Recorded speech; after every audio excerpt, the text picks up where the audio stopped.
Let's welcome the Bitcoin Jesus, Raja Bang. Welcome to the stage.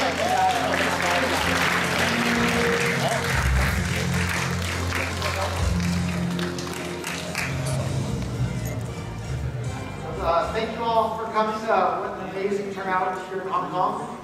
And what an amazing lineup of speeches that we've already heard, and I'm sure there's lots more good ones to come. So I think everybody here probably already know what Bitcoin is. But Jihan made some excellent points in his presentation that it's the social code and the underlying economic code of Bitcoin that makes Bitcoin what it is. And it's the software code that is just used to implement that economic code. And maybe I need a remote that works. I'll be right back. Can I have a remote that works, please? No, not working. Here we go. There we go. We have one that works now. So, straight from the Satoshi Nakamoto white paper itself, Bitcoin is a peer-to-peer electronic cash system. It's right there in the title. It's a peer-to-peer electronic cash system. It's a cash system. It should work similarly to cash. So here's the underlying economic code of not just Bitcoin, but of all money. These characteristics are what make something money. And so, easy to store, hard to counterfeit, scarce, divisible, homogeneous, durable, easy to transport. Bitcoin was pretty much all of those things from day one. And for the first 8 years of Bitcoin, it had those characteristics. And it grew incredibly quickly. And it grew to where people all over the world were incredibly excited about it and started using it in their businesses and started using it in their daily lives. Until about a year ago, the blocks became full, and that damaged the easy to transport aspect of Bitcoin. It made it so Bitcoin transactions became expensive, they became slow, they became unreliable. And that damages Bitcoin's characteristics as money. And so that's a very, very important characteristic that in Bitcoin has been damaged at this point. And we can see that happening right here. So I got involved back in Bitcoin in February of 2011. And people were warning and warning and warning. And in those days, it was inconceivable that the block size wouldn't be raised if Bitcoin ever became popular enough to where the blocks would be full. It wasn't even something that people were concerned about at all. But then later on, people decided that somehow it would be a good idea to have that be the case. And we can see right here that today the blocks are completely full just about all the time. And we can see that the average confirmation time for a Bitcoin transaction to be included in the next block went from minutes to several hours, and sometimes days if you're unlucky with your transaction. That's a really, really big problem for anybody who wants to use Bitcoin as money. And we can see the transaction fees here. The entire time, the entire history of Bitcoin for 8 years, the fees were very, very, very low. It was, pennies or just a fraction of a penny to send or receive Bitcoin with somebody. Just recently, in one single day, people paid more than $2 million in network fees to use the Bitcoin network. That's $2 million worth of incentive that's motivating people to use something other than Bitcoin. And we can see exactly what happened here. We had years and years and years of warning where people were worried about the blocks becoming full. And when blocks become full, the user experience degrades and Bitcoin loses its characteristics as money. And then we can see exactly what happened when the blocks did become full. And Bitcoin's share of the overall crypto coin market cap plummeted as a direct result, because if Bitcoin is less useful as money, people are not going to save it and use it as money. And so in economics, there's a concept called substitute goods. And basically the idea is that if two goods can be used for the same purpose, if the price of one good increases, the demand for substitutes is likely to rise. So you can think of that in your own daily life. If there's two brands of tea, and suddenly if you're a tea drinker, if one of those brands of tea becomes much more expensive, you're going to start drinking more of the other brand of tea.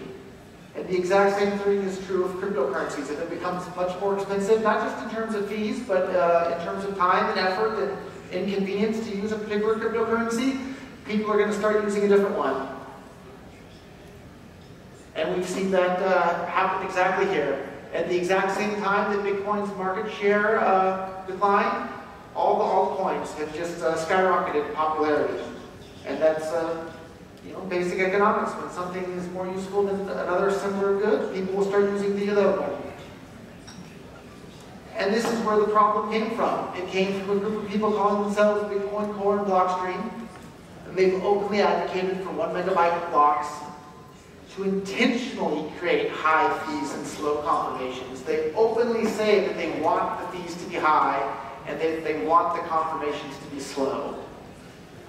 And anybody with any sort of economic understanding realizes that you want the fees to be low and the transactions to be fast if you want people to use something. And so you might not believe that anybody would ever want the fees to be high and the confirmations to be slow, but I put together a whole bunch of quotes from those people that we'll get to next. But high fees, slow confirmations will result in fewer users, fewer nodes, lower adoption, and a lower Bitcoin market cap. And if you want to see more and more people around the world using Bitcoin, you should want the opposite of all these things. And so here's a quote from Greg Maxwell, the CTO of Blockstream himself. And he says, "Fee pressure is an intentional part of the system design, and to the best of the current understanding, essential for the system's long-term survival." So yes, it's good. Well, I disagree. And I disagree wholeheartedly. And I've been around in Bitcoin since very, very early times. Fee pressure was never an intentional part of the system. It was just an anti-spam measure. And certainly nobody ever intended in the early days to have Bitcoin transactions cost tens or hundreds or even I hear some of these people openly claim that Bitcoin transactions should cost $1,000 per transaction. That's absolute nonsense. And so here's another quote from Mark Friedbach. "Slow confirmation, high fees will be the norm in any safe outcome." Well, if you think about it, Bitcoin's been around for, 9 years now? For the first 8 years, Bitcoin had fast confirmations and low fees. And it was very safe and easy to use. So, Greg Maxwell again here. There's a consistent fee backlog, which is the required criteria for stability. Well, we have an 8-year track record in which that was not the case, and Bitcoin worked fantastic. Had tons of merchant adoption, tons of wallets, tons of people all over the world starting to use it. And so here we have another quote that says, "I don't think that transaction fees mattering is a failing, it's a success." And maybe it's hard to read the text here, but on the left here, we have the transaction fees per day skyrocketing, and we have Bitcoin's share of the overall crypto market space plummeting at the same time. So that's a direct result of the high fees on Bitcoin. And here we have a quote saying there's nothing wrong with full blocks. Well, obviously there's a lot wrong with full blocks. We have again saying full blocks is the natural state of the system. That's again nonsense. For the first 8 years of Bitcoin, the blocks were never ever full. And that's when we saw Bitcoin having this just wave of adoption all over the world with merchants and businesses and people in every country starting to use it. And so here we have Peter Whaley saying, "We as a community should indeed let a fee market develop, and rather sooner than later." And we've seen the direct result of that fee market developing sooner rather than later. The direct result has been Bitcoin's share of the overall crypto coin ecosystem plummeting.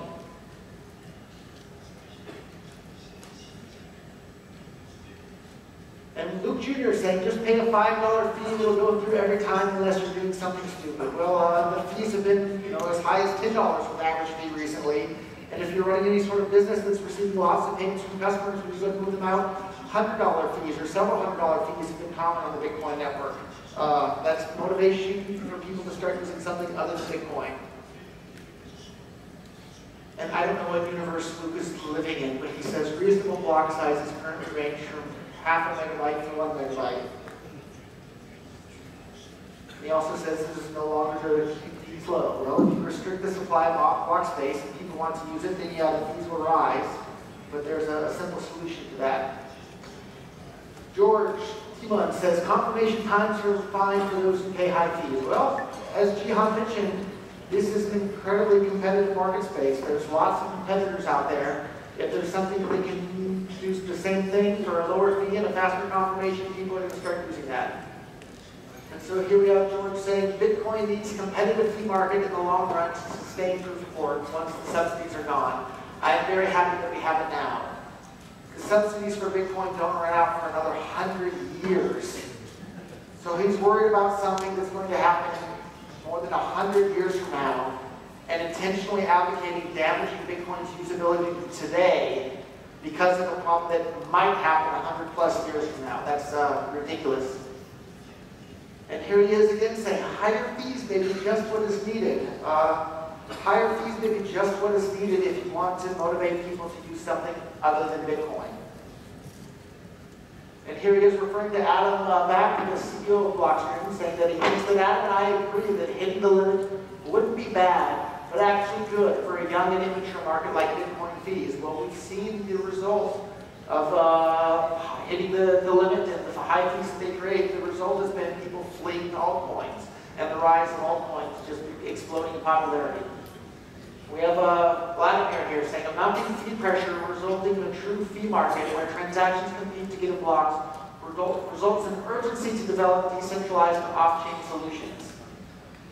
It turns out that that wasn't the case. What we've seen, this mounting fee pressure, it hasn't motivated people to develop decentralized off-chain solutions.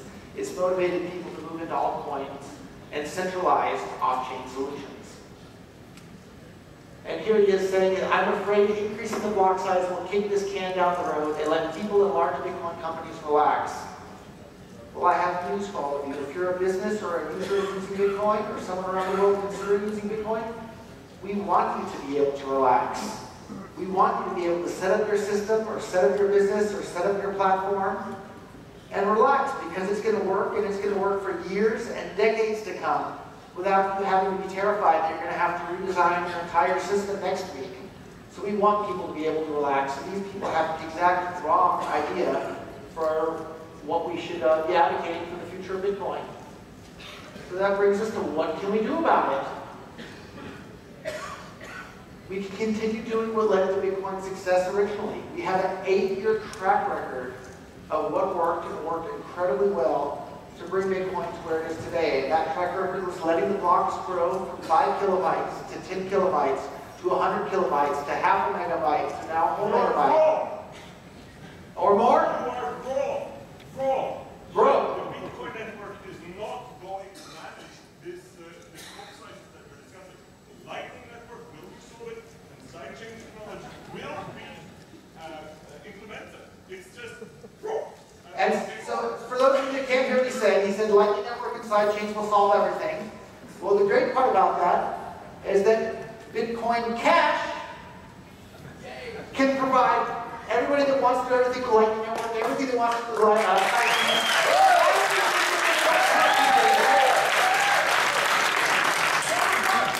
and still not disrupt the roadmap for Bitcoin that we had for the first 8 years, and let Bitcoin grow to where it is today. So it can do all your Lightning networks, all your sidechains, all of your other fun science projects, and it doesn't break the original Bitcoin that brought us to where we are today, which were low fees and fast confirmation times on-chain, and letting businesses relax and not have to scramble and worry about how they're going to implement sidechains and Lightning networks and all that other stuff. So Bitcoin Cash holds true to the original vision of Bitcoin, which was bigger blocks, lower fees, faster confirmations, more users, more nodes, and layer 2 scaling, much better than 1 megabyte or 2 megabyte Segwit Bitcoin can do.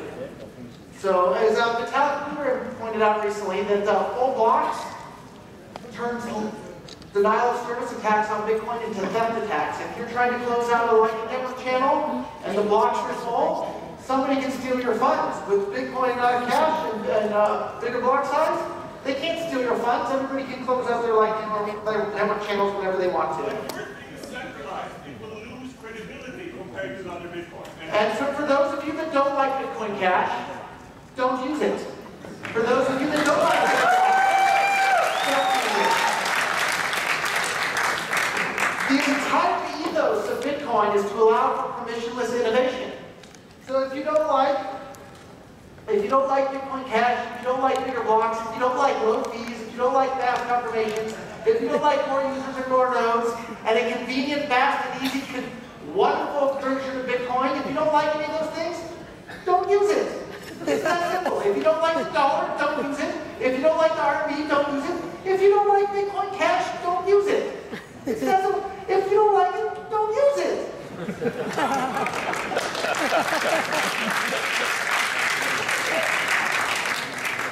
And it's clear, Bitcoin Cash's plan leads to better money, right? That's what this is all about, is building the world's best form of money that we've ever been able to build. Before the invention of the Bitcoin blockchain, this form of money wasn't available to human beings. So this is a new liberating technology for everybody on the planet. And so the small block and high fee policy has destroyed most of Bitcoin's first mover advantage. And that just breaks my heart, because I poured years and years of my life, every waking moment, to promoting this new form of money that liberates every single human being on the planet. If you don't want to be liberated, don't use it.